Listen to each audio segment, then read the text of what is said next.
बिस्मिल्लाहिर्रहमानिर्रहीम। आज हम ग्रामर के कुछ रूल्स पढ़ने वाले हैं, जिसमें से हमारा पहला जो रूल है वो प्रोनाउंस है। इससे पहले हमने नाउन और सब्जेक्ट वर्ब एग्रीमेंट के बारे में पढ़ा था। आज हम प्रोनाउन के रूल के बारे में पढ़ेंगे। एक प्रोनाउन क्या होता है, जैसे कि मैं, मुझे, वो, herself, you, it, that, they, each, few, many, whoever, whose, someone, everybody, etcetera. ये एक ऐसा लफ्ज होता है जो नाउन की जगह पर इस्तेमाल होता है। जैसा ये सेंटेंस आप देखें, Joe saw Jill and he waved at her, the pronoun he and her take the place of Joe and Jill. ठीक है, यहाँ पर देखें, जो ने जिल को देखा और उसने उसकी तरफ हाथ हिलाया। अब इसमें प्रोनाउन ही और हर जो है वो जो और जिल की जगह पर अलग अलग इस्तेमाल हुए। प्रोनाउन की तीन टाइप्स होती हैं, जैसे सब्जेक्ट है, ऑब्जेक्ट है और पोजेसिव पोजेसिव है। जैसे सब्जेक्ट में मिसाल ले लें, ही हो गया, उसका ऑब्जेक्ट बन जाता है हिम, उसका पोजेसिव बन जाता है हिज। रूल नंबर 1 की तरफ चलते हैं। सब्जेक्ट्स प्रोनाउन जो है वो यूज होते हैं जब प्रोनाउन जो है वो सेंटेंस का सब्जेक्ट हो। You can remember subject pronoun easily by filling in the blank subject space for a simple sentence. मिसाल के तौर पर यहाँ पर मैंने एक ब्लैंक स्पेस दी है। इसमें डिड द जॉब, इसमें आप कोई भी पुट कर लें। I did the job, he did the job, she did the job, we did the job, they did the job, who did the job वगैरह। ठीक है, तो ये सारे जो हैं ये सब्जेक्ट प्रोनाउन के तौर पर इस्तेमाल हो गए। ठीक है, all qualify and are there for subject pronoun. ठीक है, क्योंकि ये सब क्वालिफाई करते हैं और इसलिए सब्जेक्ट प्रोनाउन के तौर पर इस्तेमाल हुए हैं। आप यहाँ यूं तो नहीं कर सकते मी डिड द जॉब या him did the job. Rule number 2 देखें, सब्जेक्ट प्रोनाउंस और also use if they rename the subject. अगर वो सब्जेक्ट को रीनेम कर रहे हों, they will follow to be verbs. To be verb का मतलब is, are, am, was, were, am, will be, had been, etcetera. Example है, it is he, this is she speaking, it is we who are responsible for the decision to downsize. ठीक है, ये subject को rename कर रहे होते हैं। It is we who are responsible for the decision to downsize. ठीक है, वी के बाद जो हु है, हु को इग्नोर करें। वी के साथ जो वर्ब इस्तेमाल होता है वो प्लूरल है, लिहाजा हु के बाद भी प्लूरल वर्ब ही इस्तेमाल होगा। अच्छा, इसमें एक नोट है। इनफॉर्मल इंग्लिश, जो इनफॉर्मल इंग्लिश में ज़्यादातर लोग जो हैं to be verb object pronoun के साथ, जैसे मी और हर और हम, देम के साथ इस्तेमाल करते हैं। जो कई इंग्लिश स्कॉलर जो हैं वो tolerate this distinction between formal and casual English. यहाँ पर देखें, example, it could have been them, ये एग्जाम्पल है, टेक्निकली करेक्ट है। अब टेक्निकली करेक्ट क्या होगा, it could have been they. Example, it is just me at the door, technically correct क्या है, it is just I at the door. Rule number 3।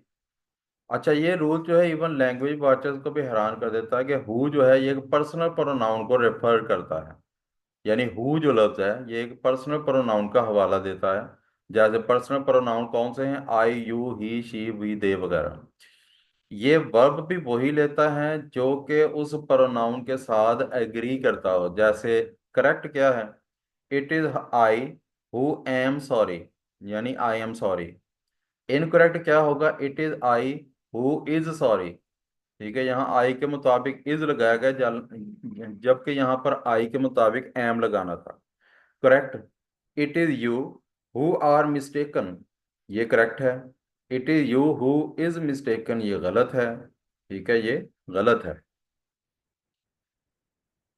Subject pronoun के अलावा object pronoun भी होते हैं। ठीक है, ऑब्जेक्ट प्रोनाउन भी होते हैं। जाहिर है अभी हमने सब्जेक्ट प्रोनाउन के बारे में बात की। ऑब्जेक्ट प्रोनाउन भी होते हैं जो स्पेसिफिकली डायरेक्ट ऑब्जेक्ट या इनडायरेक्ट ऑब्जेक्ट के तौर पर इस्तेमाल होते हैं, या किसी प्रेपोजिशन के ऑब्जेक्ट के तौर पर इस्तेमाल होते हैं। एग्जाम्पल देखें, जीन सॉ हिम। अब हिम जो है ये डायरेक्ट ऑब्जेक्ट है of the verb saw. Saw का डायरेक्ट ऑब्जेक्ट है। अच्छा, दूसरी एग्जांपल देखें, give her the book. The direct object of give is book. यहाँ पर गिव का जो डायरेक्ट ऑब्जेक्ट है वो बुक है। And her is the indirect object. Her जो है ये इनडायरेक्ट ऑब्जेक्ट है। ठीक है, indirect object always have an implied to or for in front of them. यानी ये अमूमन जो है ना, यूं समझ लें कि ये सपोज होता है, ये फिक्टिशियस वहां पर ये अंडरस्टूड होता है। जैसे give the book to her. Give the book to her. Book जो है वो डायरेक्ट ऑब्जेक्ट हुआ, यानी give to her the book. या डू मी अ फेवर, यानी do for me a favour. Are you talking to me, क्या आप मेरे साथ बात कर रहे हैं। Me is the object of the preposition to. ठीक है, मी जो है ये preposition टू का ऑब्जेक्ट है। Are you talking to me, ये इसे हम कहते हैं object pronoun. Rule number 5, the pronoun who, that and which become singular or plural depending on the subject। यानी यहाँ पर हमें केयरफुली वर्ब का इस्तेमाल करना होता है। हु, दैट और विच जो है ये सिंगुलर या प्लूरल बनते हैं, ये सब्जेक्ट पर डिपेंड करता है। अगर सब्जेक्ट सिंगुलर हो तो सिंगुलर वर्ब इस्तेमाल करें। अगर ये प्लूरल है तो प्लूरल वर्ब इस्तेमाल करें। जैसे he is the only one of those man who is always on time. यहाँ पर अगर आप गौर करें तो वर्ब जो इस्तेमाल हुआ है वो है इज। और ये किसके मुताबिक इस्तेमाल हुआ है, वन के मुताबिक। यानी the word who refers to one. One singular है, इसलिए वर्ब जो है वो हम इसके साथ सिंगुलर ही इस्तेमाल करेंगे।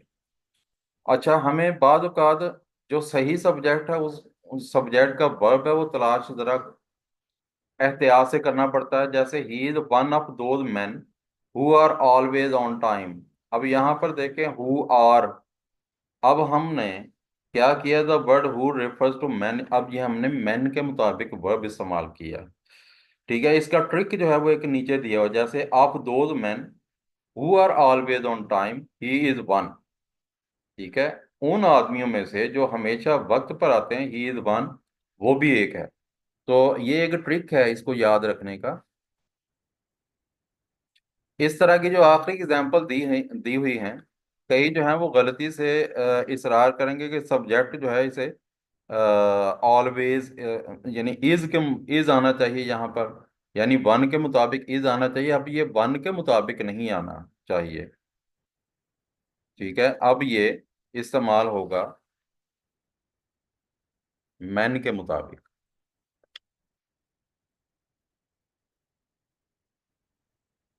रूल नंबर 6 देखें, वो प्रोनाउन जो सिंगुलर होते हैं, जैसे I he she everyone everybody anyone anybody no one nobody someone somebody each either neither etcetera require singular verb. Example देखें, each of the girls sings well. Of जब लग जाता है तो नाउन या प्रोनाउन तो प्लूरल आता है, लेकिन ईच सिंगुलर है तो हमने वर्ब सिंगुलर के ईच के मुताबिक इस्तेमाल करना होता है। Either of us is capable of doing the job. Neither of them is available to speak right now. अब यहाँ पर एक्सेप्शन है। The singular pronoun I and you take plural verb. ये हमेशा प्लूरल वर्ब इस्तेमाल करते हैं, आई और you. I sing well, you sing well. लेकिन अगर शी आ गया तो शी सिंग्स वेल। एक्सेप्शन है टू रूल नंबर 6 की। जब ईच जो वर्ड है, ईच वर्ड एक नाउन या प्रोनाउन बाद सेंटेंसेस में नाउन या प्रोनाउन के बाद आ जाए। ठीक है, ताकि जो तजर्बाकार राइटर है वो भी बाज़ औक़ात इसमें बौखला जाते हैं, वो भी गलती कर जाते हैं। जैसे the women each gave her approval. Her का इस्तेमाल किया। The women each gave their approval. यहाँ पर विमेन जो है वो प्लूरल के तौर पर इस्तेमाल हुआ है। विमेन के मुताबिक हमने अब देयर का इस्तेमाल किया है। जबकि ऊपर ईच के मुताबिक हर का इस्तेमाल किया गया। The women each gave their approval. अब इनकरेक्ट देखें, the words are and their each ends with a silent vowel. ठीक है, ये एक सेंटेंस है, ये रूल नहीं है। The words are and their each ends with a silent vowel, each का इस्तेमाल किया गया है। ठीक है, अब यहां पर देखिए, the words are and their each end with the silent vowel. हमने प्लूरल को देखना है, वर्ड्स को देख लें और ठीक है, वर्ड्स को देख लें या एंड और देयर। ठीक है, आर एंड देयर ये दोनों मिलकर प्लूरल बनते हैं, लिहाजा ईच के मुताबिक नहीं, इनके मुताबिक हमने प्लूरल वर्ब का इस्तेमाल करना है, and with a singular, and with the silent vowel. तो एंड जो है ये प्लूरल वर्ब है। These examples do not contradict rule number 6 because each is not the subject but rather an adjunct describe the true subject। ये जो मिसालें हैं ये रूल नंबर 6 की तरदीद नहीं करती हैं, क्योंकि ईच जो है वो सब्जेक्ट नहीं है बल्कि एडजेंक्ट है।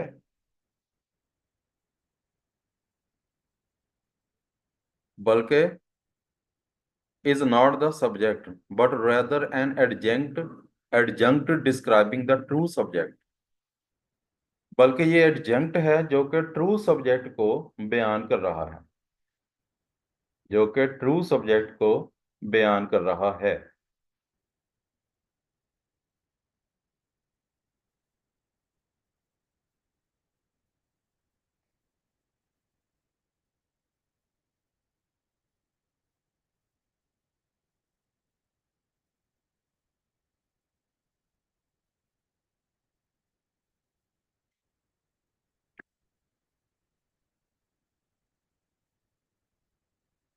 आगे हम चलते हैं।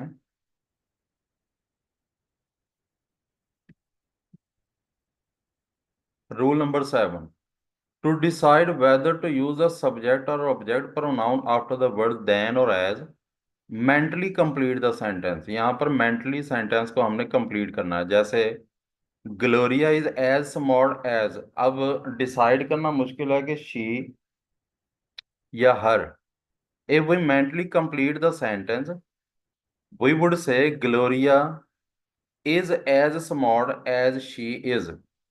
ठीक है, ये ग्लोरिया के साथ इज है, ये आपस में ज्वाइन हो गया, यानी Gloria is as small as she is, therefore she is the correct answer.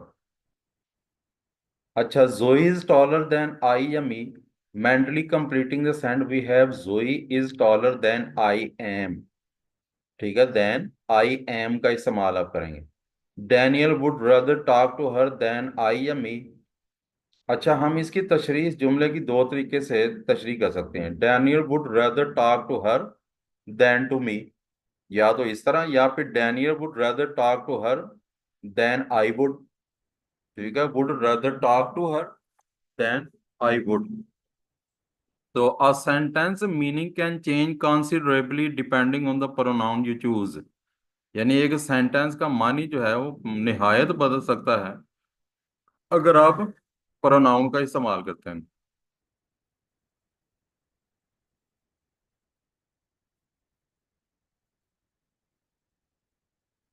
Rule number 8, the possessive pronoun जैसे your his hers its ours whose never need apostrophes, इनके साथ अपोस्ट्रोफीज नहीं आती। Avoid mistakes like his and yours, the only time it है it or apostrophe के साथ S तब इस्तेमाल होता है जब ये कॉन्ट्रैक्शन हो इट इज की या इट हैज की। अच्छा, हुज के ऊपर एपोस्ट्रोफी तब इस्तेमाल होगी जब इसका मतलब हो हु इज या who has. There is no apostrophe in oneself, avoid one's self, a common error है ये। It is been a cold morning ये एग्जांपल्स हैं। The thermometer reached its highest reading, its के साथ कोई एपोस्ट्रॉफी नहीं। He is the one who is always on time, ये he is और हु इज इनकी कॉन्ट्रैक्शन दी गई है। इसी तरह he is the one whose life is always on time. Rule number 9 देखें, ये रूल नंबर 9 है। वो प्रोनाउन जो इन सेल्फ पर खत्म होते हैं, सेल्फ पे खत्म होते हैं या सेल्फ पे खत्म होते हैं, इन्हें रिफ्लेक्सिव प्रोनाउन कहते हैं। ये 9 है, जैसे my self, your self, him self वगैरह। रिफ्लेक्सिव प्रोनाउन जो है, जब दोनों सब्जेक्ट और किसी वर्ब का जो ऑब्जेक्ट होता है, ये इस्तेमाल तब होते हैं जब सब्जेक्ट और ऑब्जेक्ट दोनों एक ही शख्स हों। जैसे जोई helped himself, if the object of a preposition refers to a previous noun or pronoun, use a reflexive pronoun। यानी किसी preposition का ऑब्जेक्ट वो किसी पिछले नाउन या प्रोनाउन का हवाला दे, तब भी आपने रिफ्लेक्सिव प्रोनाउन का इस्तेमाल करना है। एग्जाम्पल है जोई बॉट इट फॉर हिमसेल्फ। ठीक है, ये जोई को की एग्जाम्पल दे रहा है, तो हिमसेल्फ का इस्तेमाल होगा। रिफ्लेक्सिव प्रोनाउन जो है वो कंफ्यूजन और नॉनसेंस जो होती है ना, यानी जो चीजें हमें समझ नहीं आती, उससे अवॉइड करने में मदद देते हैं। इनके बगैर वो हम सेंटेंस में लाइक जोई हेल्प्ड जोई, ठीक है, इस तरह के जुमलों में हम फंस जाते हैं, जोई हेल्प्ड जोई। ठीक है, तो यहाँ पर हम जोई हेल्प्ड जो, जो हेल्प्ड जो, ठीक है, तो जो हेल्प्ड हिमसेल्फ भी हो सकता है। I worked myself to the bone, the object myself is the same person as the subject I. I और माई सेल्फ एक ही शख्स है जो काम कर रहा है। जैसे देखें, my brother and my self did it, यहाँ पे ये गलत है। My brother and I did it, क्योंकि माई सेल्फ आप तब इस्तेमाल करते जब आई पहले इस्तेमाल हो चुका होता, तो तब हम माई सेल्फ का इस्तेमाल करते, जबकि आई पहले इस्तेमाल ही नहीं हुआ। तो आगे इनकरेक्ट देखें, please give it to John और माई सेल्फ, गलत है, मी आएगा। यू सा मी बीइंग योर सेल्फ, ठीक है, माई सेल्फ जो माई सेल्फ है, myself refer back to me in the act of being.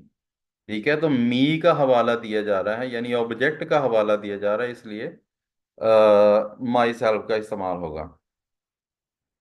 जैसे जुमला है help yourself look like an exception to the rule until we realise it is shorthand for you may help your self.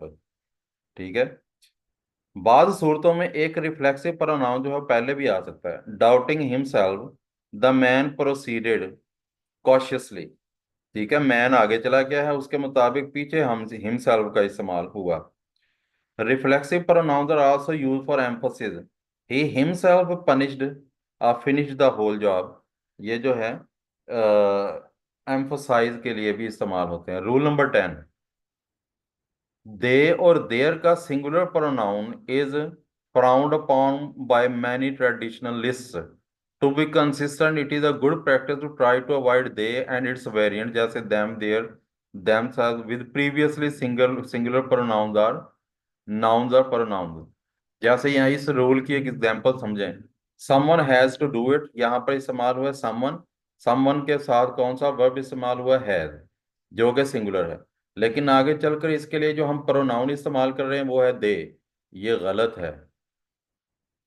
The problem is that someone is singular, ठीक है, but they is plural. If we change they to her or she we get a rather clumsy sentence, बड़ा ही ना अजीब किस्म कमजोर सा जुमला बन जाता है। Even it is technically correct, हत्ता कि ये टेक्निकली करेक्ट ही क्यों ना हो। टेक्निकली करेक्ट है someone has to do it and he or she has to do it well. ठीक है, अच्छा, इसी तरह की अगली एग्जांपल दी गई हैं। ठीक है, तो इसको जरा समझना है, खुद इसे रीड आउट कर लीजिएगा। रूल नंबर 11, यह है रूल नंबर 11। जब एक प्रोनाउन जो है linked with a noun by and mentally remove the and plus noun phrase to avoid trouble, यानी जब एक नाउन जो है linked with a noun by and mentally remove, जैसे यहां पर देखें incorrect, her and her friend came over, गलत है। If we remove and her friend, अगर हम इसमें से एंड हर फ्रेंड को खत्म कर दें, तो यहां पर क्या सेंटेंस रह जाएगा, हर केम ओवर। तो ये गलत हो जाता है ना, ग्रामेटिकली ये गलत हो जाता है। हम कहेंगे she and her friend came over. अब अगर एंड हर फ्रेंड को आप रिमूव कर भी दें तब भी सेंटेंस करेक्ट रहेगा, शी केम ओवर। तो इसी तरह के बाकी सेंटेंस है, आई invited him and his wife, ये करेक्ट सेंटेंस है। ठीक है, लेकिन आई invited he and his wife गलत है ये। वो कहता है कि सब्जेक्ट प्रोनाउन और एक ऑब्जेक्ट प्रोनाउन को जैसे लाइक हर एंड आई जैसी फ्रेजेस में आप कंबाइन ना इसे करें। जैसे इनकरेक्ट क्या है, her and I went home गलत है, she and I went home, यानी she went and I went. Rule number जो है यहाँ पर 13, अगर दो लोग जो हैं एक ही आइटम, एक ही खासियत रखते हों, एक ही आइटम रखते हों, and one of the joint owners is written as a pronoun, और उनमें से एक जो ओनर है उसको हम प्रोनाउन के तौर पर लिखें, तो पोजेसिव फॉर्म दोनों के लिए इस्तेमाल होगी। यानी मैरिबल एंड माई होम गलत है, मैरिबल अलग हो गई है और मेरा घर अलग हो गया है। हम यूं कहेंगे जैसे ये भी गलत होगा, माइन एंड मैरिबल्स होम गलत है, हम कहेंगे मैरिबल एंड माई होम। इसी तरह देखें, ही एंड मैरिबल्स होम, और इनकरेक्ट है हिम एंड मैरिबल्स होम, करेक्ट होगा हिज एंड मैरिबल्स होम। तो इस तरह की एग्जाम्पल जो हैं इनको आगे देख लें, इससे आपको क्लैरिटी होगी। उम्मीद है कि आप लोगों को प्रोनाउन की अच्छे तरीके से समझ आ गई होगी और आप समझ गए होंगे कि प्रोनाउन का सही यूजेज जो है वो किस तरह किया जाता है।